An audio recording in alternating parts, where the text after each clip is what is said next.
Hello everyone, welcome back to क्यार study अड्डा।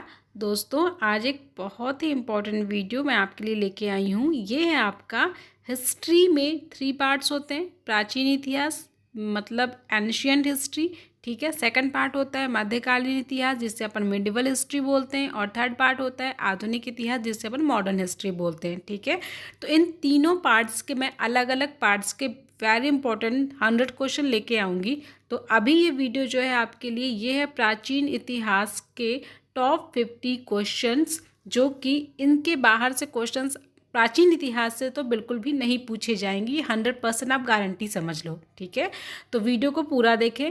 मैं बहुत कम टाइम में इसे पूरा करने की कोशिश करूँगी। बहुत इंपॉर्टेंट क्वेश्चन है यार, बहुत बहुत ही ऑथेंटिक वेबसाइट से इसको सर्च किया गया है और आप लोगों के लिए लेकर आई हूँ। तो प्लीज़ आगे वीडियोस को पूरा देखें और लाइक ज़रूर करें और शेयर ज़रूर करें। Thank you. चलिए देखते हैं क्वेश्चन नंबर फर्स्ट क्या है। तो क्वेश्चन नंबर फर्स्ट है आपका, चारों वेदों में सबसे प्राचीन वेद कौन सा है, ठीक है। 4 वेद होते हैं, ऋग्वेद, सामवेद, यजुर्वेद, अथर्ववेद, ठीक है। लेकिन इसमें क्वेश्चन क्या पूछा जाता है कि सबसे प्राचीन वेद कौन सा है, तो कौन सा है, ऋग्वेद, ठीक है। चलिए क्वेश्चन नंबर सेकंड है, चारों वेदों में से सबसे आधुनिक वेद कौन सा है, तो कौन सा है आधुनिक वेद, अथर्ववेद, ठीक है। ये 2 इंपॉर्टेंट क्वेश्चन हो गए। प्राचीन पूछेगा तो ऋग्वेद और आधुनिक पूछेगा तो अथर्ववेद। चलिए क्वेश्चन नंबर थर्ड देखते हैं। तो क्वेश्चन नंबर थर्ड है, पुराणों में सबसे प्राचीन पुराण कौन सा है, तो कौन सा पुराण सबसे प्राचीन है, ये है आपका मत्स्य पुराण, ठीक है। चलिए क्वेश्चन नंबर 4 देखते हैं। तो क्वेश्चन नंबर 4 है, विष्णु पुराण से हमें किस वंश के बारे में पता चलता है, तो किस वंश के बारे में पता चलता है, ये पता चलता है मौर्य वंश के बारे में, ठीक है। पुराण बहुत सारे हैं, उनमें से अगर जो क्वेश्चंस पूछे जाते हैं वो विष्णु पुराण से पूछे जाते हैं। और क्वेश्चन ये पूछा जाता है कि विष्णु पुराण से हमें किस वंश के बारे में पता चलता है, तो किस वंश के बारे में पता चलता है, मौर्य वंश के बारे में, ठीक है। चलिए क्वेश्चन नंबर 5 देखते हैं। तो क्वेश्चन नंबर 5 है आपका, किस वेद में जादू टोना तंत्र मंत्र का उल्लेख मिलता है, तो किस में मिलता है, ये मिलता है अथर्ववेद में। और अथर्ववेद को ही क्या कहते हैं, प्राचीन वेद, नवीन वेद बोला जाता है, ठीक है। चलिए क्वेश्चन नंबर 6 है आपका, अर्थशास्त्र नामक पुस्तक के लेखक कौन है, तो कौन है, चाणक्य। और इसी अर्थशास्त्र से किसकी जानकारी मिलती है हमें, मौर्य वंश के जो स्टार्टिंग का जो उनका इतिहास है उसके बारे में हमें यहीं से पता चलता है कि उन्होंने कैसे स्टार्ट किया, कैसे उन्होंने अपना राज्य फैलाया था, ठीक है। चलिए क्वेश्चन नंबर 7 है आपका, राजतरंगिणी पुस्तक के रचयिता कौन है। बहुत इंपॉर्टेंट क्वेश्चन है, आप हर जगह देख सकेंगे इसे। लूसेंट में देखिए तो भी ये इंपॉर्टेंट क्वेश्चन जो हैं सारे दिए हुए हैं, ठीक है। और आप कभी भी किसी भी एग्जाम में देखिए, हर एक एग्जाम में ये क्वेश्चन मोस्ट प्रॉब्ली पूछे जाते हैं। तो राजतरंगिणी पुस्तक के लेखक कौन है, कल्हण जी, ठीक है। चलिए क्वेश्चन नंबर 8 है आपका, संस्कृत भाषा व्याकरण की प्रथम पुस्तक अष्टाध्यायी के लेखक कौन है, पाणिनि, ठीक है। चलिए क्वेश्चन नंबर 9 है आपका, ज्योतिष ग्रंथ गार्गी संहिता के लेखक कौन है, ये हैं आपके कात्यायन, ठीक है। कात्यायन ऋषि जो हुए थे ये उनके लेखक हैं। चलिए नेक्स्ट क्वेश्चन है आपका, इतिहास का जनक या इतिहास का पिता किसे कहा जाता है, ये कहा जाता है हेरोडोटस को, ठीक है। चलिए क्वेश्चन नंबर 11 है आपका, सेल्यूकस निकेटर के राजदूत के रूप में चंद्रगुप्त मौर्य के दरबार में कौन आया था, तो कौन आया था चंद्रगुप्त मौर्य के दरबार में, मेगास्थनीज आया था। किसका राजदूत बनकर, सेल्यूकस निकेटर का, ठीक है। चलिए क्वेश्चन नंबर 12 है आपका, भारत का भूगोल नामक पुस्तक किसने लिखी, तो ये लिखी है टॉलमी में, ठीक है। टॉलमी ने इन्हें लिखा है। क्वेश्चन नंबर 13 है, इंडिका नामक पुस्तक किसने लिखी, ये लिखी है मेगास्थनीज ने, ठीक है। चलिए अच्छा, आप लोग ये मत सोचिएगा कि ये सारी बहुत सारी क्योंकि वो बुक्स आ रही हैं तो आप लोग को ये लगे कि ये बुक्स का वीडियो है, ऐसा कुछ नहीं है। जो चीज़ें मुझे इंपॉर्टेंट लगी है, चाहे वो बुक्स हो चाहे वो पर्सन हो, कुछ भी हो, मैंने सारी चीज़ें इंक्लूड की हैं इस वीडियो में, ठीक है। चलिए और वो भी एक तरफ से सीरियल में इंक्लूड की गई हैं चीज़ें। क्वेश्चन नंबर 14 है आपका, ह्वेनसांग किसके शासनकाल में भारत आया था, हर्षवर्धन के, ठीक है। चलिए क्वेश्चन नंबर 15 है, नेचुरल हिस्ट्री नामक पुस्तक के लेखक कौन है? तो कौन है? ये है प्लिनी। ठीक है, चलिए क्वेश्चन नंबर 16 है, महमूद गजनबी के समय कौन सा अरबी लेखक भारत आया था? तो कौन आया था? अलबर्नी आया था। ठीक है, चलिए क्वेश्चन नंबर 17 है, मार्को पोलो किस देश का यात्री था? तो किस देश का यात्री था? इटली का। क्वेश्चन नंबर 18 है आपका, इब्न बतूता किसके दरबार में भारत आया था? मोहम्मद बिन तुगलक। ठीक है, क्वेश्चन देख के तो आपको समझ में आ ही रहा होगा कि रियल में बहुत इंपॉर्टेंट क्वेश्चन है, मोस्ट प्रॉब्ली पूछे जाने वाले क्वेश्चन हैं। अपन इन क्वेश्चंस को बहुत टाइम सुनते हैं हर एक एग्जाम में। ठीक है, तो देखें जरूर इस वीडियो को पूरा। चलिए नेक्स्ट क्वेश्चन है आपका, हाथी गुम्फा अभिलेख में किसका जिक्र हुआ था? तो भारतवर्ष का जो सर्वप्रथम भारतवर्ष का जिक्र कहाँ पे हुआ था? ये हुआ था आपके हाथी गुम्फा अभिलेख में। ठीक है, चलिए नेक्स्ट क्वेश्चन देखते हैं। तो नेक्स्ट क्वेश्चन है, सर्वप्रथम भारत को इंडिया किसने कहा था? तो किसने कहा था? ये कहा गया था यूनानियों के द्वारा। ठीक है, चलिए क्वेश्चन नंबर 21 है, सती प्रथा का पहला लिखित साक्ष्य किससे प्राप्त हुआ था?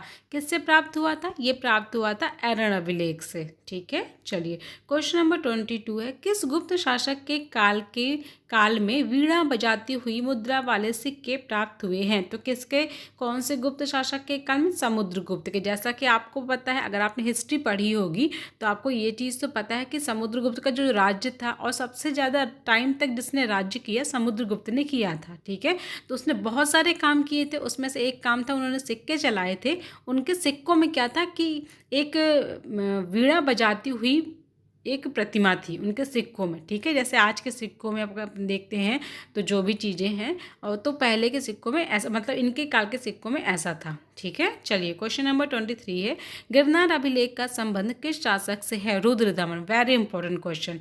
क्वेश्चन नंबर 24 है, अशोक स्तंभ पर प्रयाग प्रशस्ति नामक स्तंभ किसने लिखवाया था? या लेखन, जो जिसमें लेखन किया गया था वो किसने करवाया था?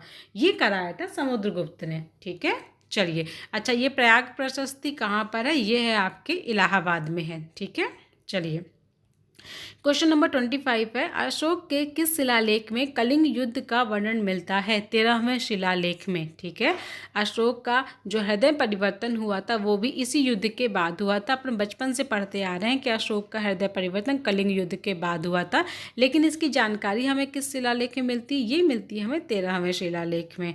चलिए नेक्स्ट क्वेश्चन है, अशोक के शिलालेख को सर्वप्रथम किसने पढ़ा था? तो किसने पढ़ा था? ये पढ़ा गया था जेम्स प्रिंसेप के द्वारा। क्वेश्चन नंबर 27 है, मंदसौर अभिलेख के रचनाकार कौन थे? ये थे वत्स भट्टी। क्वेश्चन नंबर 28 है, प्राचीन लिपियों को पढ़ने का प्रयास सर्वप्रथम किसने किया था? ये किया गया था सर विलियम जोन्स के द्वारा। ठीक है, क्वेश्चन नंबर 29 है, गिरनार अभिलेख में किसका उल्लेख मिलता है? तो गिरनार अभिलेख में किसका उल्लेख मिलता है? अशोक की नहर व्यवस्था का। जो अशोक ने बहुत सारे काम किए थे, उसमें से एक काम था उनका नहर व्यवस्था, उनकी बहुत अच्छी थी। वो किससे हमें पता चलती है? वो गिरनार अभिलेख से हमें पता चलती है उसके बारे में। नेक्स्ट क्वेश्चन है, आग की खोज किस काल में हुई थी? तो ये हुई थी पुरापाषाण काल में। ठीक है, चलिए नेक्स्ट क्वेश्चन है, पहिए का आविष्कार किस काल में हुआ था? ये हुआ था नवपाषाण काल में। ठीक है, क्वेश्चन नंबर 32 है, मनुष्य ने सर्वप्रथम किस धातु का उपयोग किया? किस धातु का उपयोग किया? ये किया था तांबे का। क्वेश्चन नंबर 33 है, कृषि का आविष्कार किस काल में हुआ था? ये हुआ था नवपाषाण काल में। ठीक है, चलिए क्वेश्चन नंबर 34 है, कृषि का प्रथम साक्ष्य कहाँ से प्राप्त हुआ था? ये प्राप्त हुआ था मेहरगढ़ में। अब ये मेहरगढ़ कहाँ पर स्थित है? ये अब सिंध या पाकिस्तान में है। ठीक है, चलिए क्वेश्चन नंबर 35 है, भारत का सबसे प्राचीन नगर कौन सा था? कौन सा था? मोहनजोदड़ो। ठीक है, क्वेश्चन नंबर 36 है, सिंधी भाषा में मोहनजोदड़ो को क्या कहा जाता है? क्या कहा जाता है? मृतकों का टीला। क्यों कहा जाता था? क्योंकि वहाँ पे जो चीज़ें मिली थी वो मतलब काफ़ी एक सर्वनाश टाइप का हुआ था, तो वो वहाँ पे काफ़ी मृतकों के टीले मिले थे, इसलिए उसको मृतकों का टीला बोला जाता है। क्वेश्चन नंबर 37 है, सिंधु सभ्यता का काल क्या था? 2400 से 1700 ईसा पूर्व। ठीक है, कई जगह आपको 2400 1750 ईसा पूर्व मिलेगा, तो आपको ऑप्शन में जो मिले उसमें आप टिक कर सकते हैं। क्वेश्चन नंबर 38 है, हड़प्पा की खोज किसने की थी? वेरी इंपॉर्टेंट और very easy and very general question, Dayaram Sahni ने। ठीक है, चलिए क्वेश्चन नंबर 39 है, हिंदू सभ्यता का प्रमुख बंदरगाह कौन सा था? लोथल, जो गुजरात में है, मतलब जो अब गुजरात में है जो बंदरगाह लोथल नाम से था, ये हिंदू सभ्यता का प्रमुख बंदरगाह था। क्यों प्रमुख बंदरगाह था? क्योंकि जो इंपोर्ट एक्सपोर्ट का काम होता था वो इसी बंदरगाह से हुआ था। अच्छा, ये हमें कैसे पता? वहाँ से हमें कुछ अवशेष मिले थे, जैसे घोड़ों के कुछ अवशेष मिले थे, तो उन चीज़ों से हमें ये पता चलता है कि इंपोर्ट एक्सपोर्ट का काम जो था वो कहाँ से होता था? लोथल या गुजरात से होता था। ठीक है, चलिए क्वेश्चन नंबर 40 है, कालीबंगा किस राज्य में है? तो कालीबंगा राजस्थान में है। ठीक है, क्वेश्चन नंबर 41 है, सिंधु घाटी सभ्यता का सबसे बड़ा अन्नागार कहाँ मिलता है? ये मिलता है मोहनजोदड़ो में। क्वेश्चन नंबर 42 है, सिंधु घाटी में मुख्य फसल कौन सी थी? तो ये थी गेहूं और जौ। क्वेश्चन नंबर 43 है, मोहनजोदड़ो की खोज किसने की थी? ये की थी राखलदास बनर्जी ने। ठीक है, क्वेश्चन नंबर 44 है, 16 महाजनपदों के बारे में किस बौद्ध धर्म में जानकारी मिलती है? तो किस बौद्ध धर्म में मिलती है? अगुंतर निकाय में। ठीक है, नेक्स्ट क्वेश्चन है, आर्यों की भाषा कौन सी थी? तो आर्यों की भाषा क्या थी? संस्कृत थी। ठीक है, क्वेश्चन नंबर 46 है, मगध जनपद की राजधानी कहाँ थी? तो मगध जनपद की राजधानी कहाँ थी? राजगृह। 16 महाजनपद हुए थे, उसमें से एक मगध जनपद था, उसकी राजधानी कहाँ थी? राजगृह। ठीक है, क्वेश्चन नंबर 47 है, जैन धर्म के प्रथम तीर्थंकर कौन थे?